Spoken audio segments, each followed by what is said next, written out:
So your client has a search. He said, we'd appreciate it if you'd keep us in mind for a controller. What you want to do, you want to follow a concept of sales called spin selling. I didn't develop this. Neil Rackham wrote a book called Spin Selling. And when I got into the business in 1995, I was a long-distance sales rep for about a year, right here in Asheville, North Carolina. I spent 2 weeks in intensive sales training at their corporate office, where they spent 2 weeks training us on how to use spin selling. Let me tell you what it means. The letter S stands for the word situation. You're talking with your client. He says he has an opening for a senior level claims analyst. The first question you want to ask is, what steps have you taken so far to fill the position? That's the first qualifying question that you want to ask. You don't want to spend any more time with that client until you find out what have they done so far. You can ask follow-on questions. How many other search firms are involved? How many candidates have you looked at? Do you have any candidates that are in front of you that you're giving offers to? Have they accepted those offers? A good format for questioning is W5H. I was doing a coaching session with someone that said, he was a recruiter, he said, I really need to work on my listening skills. And I said, don't worry about that. Focus on your question asking skills. Focus on W5H, who, what, when, where, why, and how. Let that general format guide you in uncovering information about the situation. When you're probing the client's situation, you're trying to find out what the problem is. You're like a doctor that's diagnosing a patient. This is a situation. What are the symptoms that you have? How long have you had those? What have you done that's exacerbated that? What have you done that's helped that out, that's relieved that pain from you?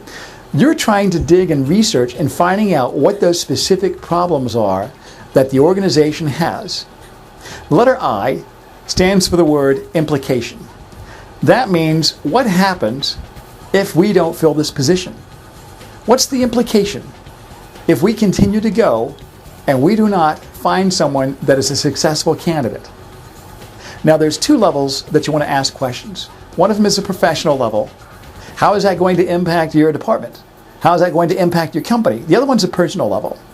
Remember, when you're selling, you're not selling to companies, you're selling to people. Everybody has their own agenda. Everybody has their own set of needs and their own set of desires. They have their own agenda and what they want to accomplish in their job.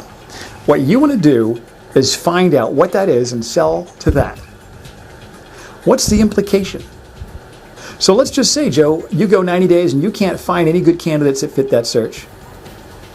How does that affect your company? Well, it means we're not going to be able to expand and get market share here in Seattle. That's one of the things that we saw. We can capture $25 million worth of work if we have this type of person on board. So how does that affect you personally? Well, that means I'm probably not going to get that promotion I was looking for. So you always want to ask questions with that personal context in place. Now, that requires those relationship building skills. If you haven't seen the video yet that talks about how do you make first contact with the client, look at that. It gives you a format for building the trust with them. Need. Letter N stands for need payoff. How are you going to show them that you can solve that problem? When you present your search firm or your staffing agency's proposition, your unique selling proposition, you want to start off with, let me tell you about our firm, our process, and how we can solve for whatever it is the client told you. See, long ago when I was getting into sales, I got out of the Navy, I thought, I think I'll get into sales. I've got a good personality, at least that's what people tell me. It doesn't sound like it's too hard. Let me try that. How hard can it be? I interviewed with the radio station, and the sales manager said, okay, Scott, sell me this pen. So I got the pen, and I said, this is a fantastic pen. Look how bright red it is.